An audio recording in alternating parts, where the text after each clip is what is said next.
നമസ്കാരം.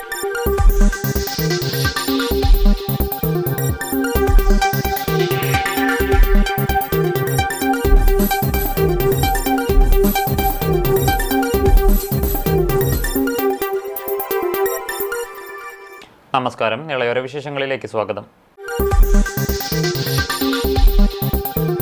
തൃത്താല ഒതളൂരിൽ ഭാര്യയെ കൊലപ്പെടുത്തിയ സംഭവത്തിൽ ഭർത്താവിനെ പോലീസ് അറസ്റ്റ് ചെയ്തു. ഒതളൂർ സ്വദേശിനി കൊങ്ങശ്ശേരി വളപ്പിൽ 57 വയസ്സുള്ള ഉഷാനന്ദിനിയെയാണ് ഭർത്താവ് കൊലപ്പെടുത്തിയത്. സംഭവത്തിൽ ഉഷയുടെ ഭർത്താവ് 62 വയസ്സുള്ള മുരളീധരന്റെ അറസ്റ്റ് പോലീസ് രേഖപ്പെടുത്തി. ബുധനാഴ്ച കാലത്ത് മുരളീധരന്റെ ശബ്ദ സന്ദേശം കുടുംബ ഗ്രൂപ്പിൽ എത്തിയതോടെയാണ് കൊലപാതക വിവരം പുറത്തറിയുന്നത്. കഴിഞ്ഞ 2 മാസത്തോളമായി ഉഷനന്ദിനി അസുഖബാധിതയായി തളർന്ന് കിടക്കുകയായിരുന്നു. ഇതിൽ മനനൊന്ത് മുരളീധരൻ ഉഷയെ ശ്വാസമുട്ടിച്ച് കൊലപ്പെടുത്തുകയായിരുന്നുവെന്നാണ് പ്രാഥമിക നിഗമനം. സംഭവസ്ഥലത്തു നിന്ന് തന്നെ മുരളീധരനെ കഴിഞ്ഞ ദിവസം പോലീസ് കസ്റ്റഡിയിലെടുത്തു. കൂടുതൽ ചോദ്യം ചെയ്യലുകൾക്ക് ശേഷം വ്യാഴാഴ്ച പ്രതിയുടെ അറസ്റ്റ് രേഖപ്പെടുത്തി. തുടർന്ന് പട്ടാമ്പി കോടതിയിൽ ഹാജരാക്കിയ ശേഷം റിമാൻഡിൽ വിട്ടു. പട്ടാമ്പി മണ്ഡലത്തിലെ വായനശാലകളെ ലേണിംഗ് കോൺസ്റ്റിറ്റ്യുവൻസിയുടെ ഭാഗമായി പഠന കേന്ദ്രങ്ങളാക്കുന്നതിനുള്ള കർമ്മ പദ്ധതി തയ്യാറാക്കാനായി ബന്ധപ്പെട്ടവരുടെ യോഗം ചേർന്നു. ഇതോടൊപ്പം MLA ഫണ്ടിൽ നിന്നും വായനശാലകൾക്ക് അനുവദിച്ച പുസ്തകങ്ങളുടെ വിതരണവും നടന്നു. പട്ടാമ്പി മണ്ഡലത്തിലെ തിരഞ്ഞെടുക്കപ്പെട്ട ലൈബ്രറികൾക്ക് കേരള നിയമസഭാ പുസ്തകോത്സവത്തോടനുബന്ധിച്ച് MLA ഫണ്ടിൽ നിന്നും അനുവദിച്ചിട്ടുള്ള പുസ്തകങ്ങളുടെ വിതരണമാണ് പട്ടാമ്പി ഗവൺമെന്റ് കോളേജിൽ വെച്ച് വിതരണം ചെയ്തത്. ഇതോടൊപ്പം പട്ടാമ്പിയെ ഇന്ത്യയിലെ ആദ്യത്തെ ലേണിംഗ് കോൺസ്റ്റിറ്റ്യുവൻസിയായി മാറ്റുന്നതിനുള്ള പ്രവർത്തനങ്ങളുടെ വിശകലനവും ലൈബ്രറികളെ പഠന കേന്ദ്രങ്ങളാക്കുക എന്ന കർമ്മ പദ്ധതിയുടെ ആശയ വിശദീകരണവും നടന്നു. മുഹമ്മദ് മോസിൻ MLA ചടങ്ങ് ഉദ്ഘാടനം ചെയ്തു. ഫോർമലായിട്ടുള്ള വിദ്യാഭ്യാസം അല്ലെങ്കിൽ കോളേജിന്റെ ഔദ്യോഗികമായി ലഭ്യമാകുന്ന വിദ്യാഭ്യാസത്തിന്റെ കാലാവധി കഴിഞ്ഞു കഴിഞ്ഞാൽ അവസാനിക്കുന്നതല്ല അറിവ് നേടുക അല്ലെങ്കിൽ പുതിയ പുതിയ അറിവുകൾ നേടേണ്ടത് എന്നത്. അതുകൊണ്ടാണ് എഡ്യൂക്കേഷൻ എന്ന വാക്ക് തന്നെ ഇന്ന് പോളിസിയിൽ നിന്ന് ലൈഫ് ലോങ് ലേണിംഗ് എന്ന വാക്കിലേക്ക് മാറിയിട്ടുണ്ട്. അതുമായി ബന്ധപ്പെട്ട് പല ചർച്ചകളും നടക്കുന്നുണ്ട്. പക്ഷെ ഒരു കാര്യം സത്യമാണ്, പുതിയ കാര്യങ്ങൾ നിരന്തരമായി പഠിച്ചുകൊണ്ടിരുന്നാൽ മാത്രമാണ് നമുക്ക് ഈ കാലഘട്ടത്തിന്റെ വെല്ലുവിളികളെ അതിജീവിച്ചുകൊണ്ട് മനസ്സമാധാനത്തോടു കൂടി ജീവിക്കാൻ കഴിയും. അപ്പൊ ഈ കാലത്തിനനുസരിച്ച് പുതിയ കാലത്ത് പുതിയ കാര്യങ്ങൾ പഠിക്കുക എന്ന് പറയുന്നതിന് പ്രായപരിധിയില്ല. ഏത് പ്രായത്തിലും നമ്മൾ നിരന്തരമായി പഠിക്കേണ്ട സാഹചര്യത്തിലാണ് ഉള്ളത്. ഒരാള് ഒരു സ്കില്ല് മാത്രം അറിഞ്ഞതുകൊണ്ട് ഇന്ന് പഴയതുപോലെ ജീവിക്കാൻ കഴിയില്ല. എപ്പോ വേണമെങ്കിലും നമ്മുടെ പ്രൊഫഷൻ മാറാം, ഏത് രീതിയിലേക്ക് നമുക്ക് മാറ്റങ്ങൾ ഉണ്ടാകും. അപ്പൊ നമ്മുടെ ജോലി ചെയ്യുന്ന നമ്മുടെ തൊഴിലുമായി ബന്ധപ്പെട്ട് പോലും നിരന്തരമായി പുതിയ സ്കില്ലുകൾ ആർജിക്കാനും പുതിയ അറിവുകൾ നേടുകയും അനിവാര്യമായിട്ടുള്ള ഒരു കാലമാണ്.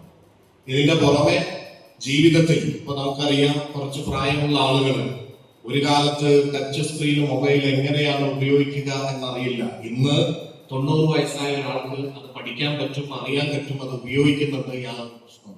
പട്ടാമ്പി നഗരസഭാ ചെയർപേഴ്സൺ ഒ ലക്ഷ്മിക്കുട്ടി ചടങ്ങിൽ അധ്യക്ഷയായിരുന്നു. Urban chair professor doctor Ajith Kaliyath മുഖ്യാതിഥിയായി.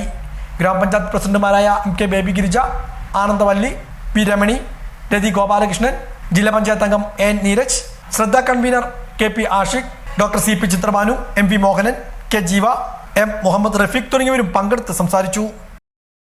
കൂറ്റനാട് ടൗണിലെ നിരീക്ഷണ ക്യാമറ പോസ്റ്റുകൾ അജ്ഞാത വാഹനം ഇടിച്ചു തെറിപ്പിച്ചു. കഴിഞ്ഞ ദിവസം രാത്രിയിലായിരുന്നു സംഭവം. ടൗണിൽ നിരീക്ഷണ ക്യാമറകൾ സ്ഥാപിച്ച പോസ്റ്റിലേക്ക് വാഹനം ഇടിച്ചു കയറുകയായിരുന്നു. പോസ്റ്റും നിരീക്ഷണ ക്യാമറകളും റോഡരികിലേക്ക് തെറിച്ചു വീണു. ഇടിച്ച വാഹനം നിർത്താതെ പോയി. സംഭവത്തിൽ ചാലിശ്ശേരി പോലീസ് അന്വേഷണം ആരംഭിച്ചു. അക്കിക്കാവിൽ നിയന്ത്രണം വിട്ട ഗ്യാസ് വിതരണ വാഹനം ഇടിച്ച് 10ാം ക്ലാസ് വിദ്യാർത്ഥി മരിച്ചു. ഒരാൾക്ക് നിസ്സാര പരിക്കേറ്റു. സൈക്കിൾ യാത്രികനായ 10ാം ക്ലാസ് വിദ്യാർത്ഥി കൊരട്ടിക്കര കൊച്ചുപറമ്പിൽ മെഹബൂബിന്റെ മകൻ ഫൗസിയാനാണ് മരിച്ചത്. സ്കൂട്ടർ യാത്രക്കാരനായ കൊങ്ങണൂർ വന്നേരി വളപ്പിൽ സുലൈമാനാണ് പരിക്കേറ്റത്. അക്കിക്കാവ് ജംഗ്ഷനിൽ വ്യാഴാഴ്ച രാവിലെ 10:30 അപകടം. നിയന്ത്രണം വിട്ട ഗ്യാസ് വണ്ടി സൈക്കിളിലും സ്കൂട്ടറിലും കാറിലും ഇടിച്ചാണ് അപകടമുണ്ടായത്. ഭാരത് ഗ്യാസ് സപ്ലൈ ചെയ്യുന്ന പിക്കപ്പ് വാനാണ് അപകടം വരുത്തിയത്. അമിത വേഗതയാണ് അപകടത്തിന് കാരണമെന്ന് ദൃക്സാക്ഷികൾ പറഞ്ഞു.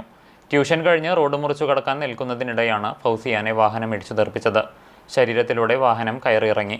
അക്കിക്കാവ് TMVHS സ്കൂളിലെ വിദ്യാർത്ഥിയാണ്. സുലൈഖ മാതാവും അഫ്ലഹ് സഹോദരനുമാണ്. കുന്നംകുളം പോലീസ് സ്ഥലത്തെത്തി മേൽനടപടികൾ സ്വീകരിച്ചു.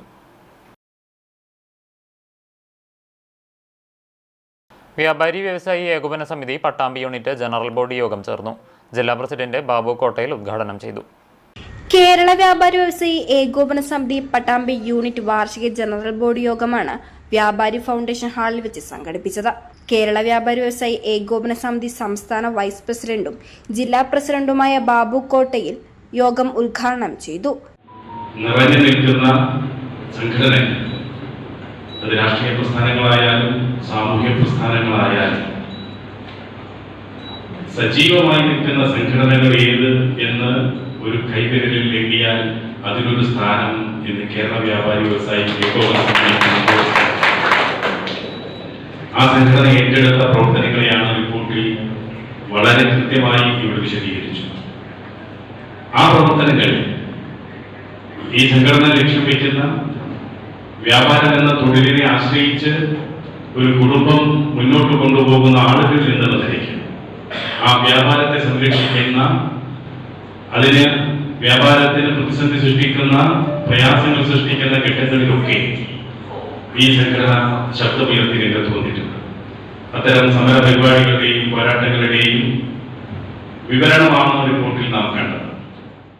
യൂണിറ്റ് പ്രസിഡന്റ് ഗിരീഷ് പട്ടാമ്പി അധ്യക്ഷത വഹിച്ചു. Unit PRO K Muhammad Hanifa അനുശോചന പ്രമേയവും unit general secretary R Santhosh വാർഷിക റിപ്പോർട്ടും ട്രഷറർ KA അബുലൈസ് വരവ് ചെലവ് കണക്കും അവതരിപ്പിച്ചു. ജില്ലാ ജനറൽ സെക്രട്ടറി KA ഹമീദ് മുഖ്യപ്രഭാഷണം നടത്തി. ജില്ലാ വൈസ് പ്രസിഡന്റുമാരായ മുസ്തഫ മുളിയങ്കാവ്, ഷക്കീർ TP, ജില്ലാ സെക്രട്ടറിമാരായ മുസ്തഫ വല്ലപ്പുഴ, പ്രജിത് V, പട്ടാമ്പി മണ്ഡലം പ്രസിഡന്റ് KPA റസാഖ്, മണ്ഡലം ജനറൽ സെക്രട്ടറി സിദ്ദിഖ് പത്രാസ്, മൊയ്തു ഹാജി, കേശവൻ തിരുവേഗപ്പുറ, ജില്ലാ മണ്ഡലം നേതാക്കൾ, യൂണിറ്റ് സെക്രട്ടേറിയറ്റ് അംഗം K യൂസഫ് അലി, KP ഷറഫുദ്ദീൻ തുടങ്ങിയവർ പങ്കെടുത്ത് സംസാരിച്ചു. ഷൊർണൂർ കോഓപ്പറേറ്റീവ് സർവീസ് ബാങ്കിന്റെ ആഭിമുഖ്യത്തിൽ വിദ്യാർത്ഥികൾക്ക് സൗജന്യ പഠന സാമഗ്രികൾ വിതരണം ചെയ്യും. ഈ മാസം 28-നാണ് വിതരണമെന്ന് ബാങ്ക് അധികൃതർ പട്ടാമ്പിയിൽ വാർത്താസമ്മേളനത്തിൽ അറിയിച്ചു. ഷൊർണൂർ കോഓപ്പറേറ്റീവ് സർവീസ് ബാങ്കിന്റെ നേതൃത്വത്തിലാണ് സ്കൂൾ വിദ്യാർത്ഥികൾക്ക് സൗജന്യ പഠന സാമഗ്രികൾ വിതരണം ചെയ്യുന്നത്. ബാങ്ക് പരിധിയിലെ ഓങ്ങല്ലൂർ പഞ്ചായത്തിലെയും ഷൊർണൂർ നഗരസഭയിലെയും 17 UP LP സ്കൂളുകളിലെ 200ഓളം വിദ്യാർത്ഥികൾക്കാണ് പഠന സാമഗ്രികൾ നൽകുക. വിദ്യാലയങ്ങളിൽ നിന്നും തിരഞ്ഞെടുക്കപ്പെടുന്ന വിദ്യാർത്ഥികൾക്കാണ് പഠനോപകരണങ്ങൾ വിതരണം ചെയ്യുന്നതെന്ന് ബാങ്ക് ഭരണസമിതി അംഗങ്ങൾ പട്ടാമ്പിയിൽ ചേർത്ത വാർത്താ സമ്മേളനത്തിൽ അറിയിച്ചു. ഈ മാസം 28-ന് ഉച്ചയ്ക്ക് 2:30-ന് ഓങ്ങല്ലൂർ ബാങ്ക് ഹാളിൽ വെച്ചാണ് പഠന സാമഗ്രികൾ വിതരണം ചെയ്യുന്നത്. കുട്ടികൾക്ക് സ്കൂൾ ബാഗ്, അതുപോലെ തന്നെ നോട്ട് പുസ്തകങ്ങൾ, പെൻസിൽ, പേന മുതലായ പഠന സാമഗ്രികളാണ് നൽകാൻ ഉദ്ദേശിക്കുന്നത്. ബാങ്കിൻ്റെ പ്രവർത്തന പരിധിയിൽ വരുന്ന ഓങ്ങല്ലൂർ പഞ്ചായത്തിലെയും ഷൊർണൂർ മുനിസിപ്പാലിറ്റിയിലെയും 17 പൊതുവിദ്യാലയങ്ങളിലെ LP UP വിഭാഗം കുട്ടികളെയാണ് ഇതിൻ്റെ ഗുണഭോക്താക്കളായി തിരഞ്ഞെടുത്തത്. 200 വിദ്യാർത്ഥികൾക്കാണ് ഈ വർഷം ഈ പഠന സാമഗ്രികൾ നൽകുന്നത്. ഈ ചടങ്ങ് നടക്കുന്നത് 2025 മെയ് മാസം, ഈ മാസം 28-ാം തീയതി ഉച്ചയ്ക്ക് ശേഷം 2:30-ന് ഓങ്ങല്ലൂരിലെ ബാങ്ക് ഹാളിൽ വെച്ചാണ്. അതിൻ്റെ ഉദ്ഘാടനം നടത്തുന്നത് ബാങ്കിൻ്റെ പ്രസിഡന്റ് P നാരായണൻ. ബാങ്കിൻ്റെ പൊതുനന്മ ഫണ്ട് ഉപയോഗിച്ചാണ് കഴിഞ്ഞ വർഷമാണ് ബാങ്ക് ഈ പദ്ധതിക്ക് തുടക്കമിട്ടത്. ബാങ്കിന്റെ കീഴിൽ വിദ്യാഭ്യാസ മേഖലയിൽ ഇടപെട്ടുകൊണ്ട് കുട്ടികളുടെ സമ്പാദ്യശീലത്തെ പ്രോത്സാഹിപ്പിക്കുന്നതിനായി വിദ്യാനിധി ലഘു സമ്പാദ്യ പദ്ധതിയും നടപ്പാക്കിയിട്ടുണ്ട്. 500-ലധികം കുട്ടികൾ ഇതിനകം ആഴ്ചകൾ തോറും നിക്ഷേപം നടത്തുന്നുണ്ട്. ഈ അധ്യയന വർഷം തുടങ്ങുന്നതോടെ മുഴുവൻ വിദ്യാർത്ഥികളെയും ഈ സമ്പാദ്യ പദ്ധതിയിൽ ചേർക്കാനാണ് ലക്ഷ്യമിടുന്നത്. കൂടാതെ ആരോഗ്യ മേഖലയിൽ സ്വാതന്ത്ര്യ പരിചരണത്തിനായി ഓങ്ങല്ലൂരിലും ഷൊർണൂരിലുമായി അവശത അനുഭവിക്കുന്ന രോഗികൾക്ക് സൗജന്യ ആരോഗ്യ ഉപകരണങ്ങൾ നൽകാനുള്ള കേന്ദ്രങ്ങൾ ഈ വർഷം ആരംഭിക്കുമെന്നും ഭാരവാഹികൾ പറഞ്ഞു. കൂടാതെ പുരപ്പുറ സോളാർ പാനൽ സ്ഥാപിക്കുന്നതിനുള്ള ലോൺ മേള, പച്ചക്കറി ഉൽപ്പാദനം വർദ്ധിപ്പിക്കുന്നതിനുള്ള കാർഷിക വായ്പാ പദ്ധതി, സംരംഭകർക്ക് വായ്പ നൽകുന്നതിനുള്ള സ്മാർട്ടപ്പ് മീറ്റ് എന്നിവയും നടപ്പിലാക്കുന്നുണ്ട്.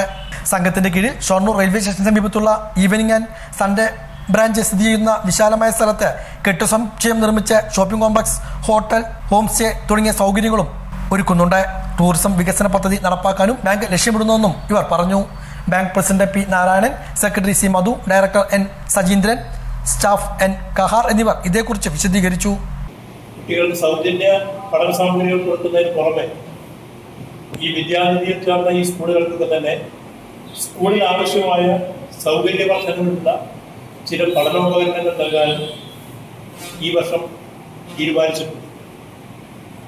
അതോടൊപ്പം തന്നെ ഈ വർഷത്തെ പ്രവർത്തന പരിപാടിയിൽ ഉൾപ്പെടുത്തിയിട്ട് സാന്ത്വന പരിചരണത്തിന് പ്രത്യേകിച്ച് രോഗികൾക്കുള്ള മെഡിക്കൽ എക്യുപ്മെൻറ്റ്സ് സൗജന്യമായി നൽകാനുള്ള 2 കേന്ദ്രങ്ങൾ അത് ഓങ്ങല്ലൂരിലും ഷൊർണൂരിലുമായിട്ട് നടപ്പാക്കുകയാണ്. ഈ വർഷം തന്നെ നടപ്പാക്കുകയാണ്.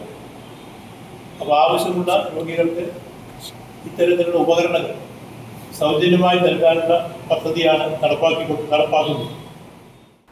പട്ടിത്തറ ഗ്രാമപഞ്ചായത്ത് വികസന മുരടിപ്പിനും ഭരണസ്തംഭനത്തിനുമെതിരെ എന്ന മുദ്രാവാക്യമുയർത്തി CPM പഞ്ചായത്ത് കമ്മിറ്റിയുടെ നേതൃത്വത്തിൽ ബഹുജന മാർച്ച് നടത്തി. ഷൊർണൂർ MLA P മമ്മിക്കുട്ടി ഉദ്ഘാടനം ചെയ്തു. CP റസാഖ് അധ്യക്ഷനായി. Advocate VP Rajeena, Mohanan, TP Muhammad, TK Vijayan തുടങ്ങിയവർ പങ്കെടുത്തു. അറിയിപ്പ്: തിരുമിറ്റക്കോട് ഗ്രാമപഞ്ചായത്തിൽ ഹരിതകർമ്മസേനയുടെ സേവനങ്ങൾക്കായി ഉപയോഗിക്കുന്ന വാഹനത്തിൽ താൽക്കാലിക ഡ്രൈവറുടെ ഒഴിവുണ്ട്. ലൈറ്റ് മോട്ടോർ വാഹന ലൈസൻസ് ഉള്ളവരും 45 വയസ്സിൽ താഴെയുള്ളവരുമായ ഉദ്യോഗാർത്ഥികൾ 31 കാലത്ത് 10:30 പഞ്ചായത്തിൽ നടക്കുന്ന അഭിമുഖത്തിൽ രേഖകൾ സഹിതം ഹാജരാകേണ്ടതാണ്. ഇതോടെ നിളയോര വിശേഷങ്ങൾ സമാപിക്കുന്നു. നമസ്കാരം.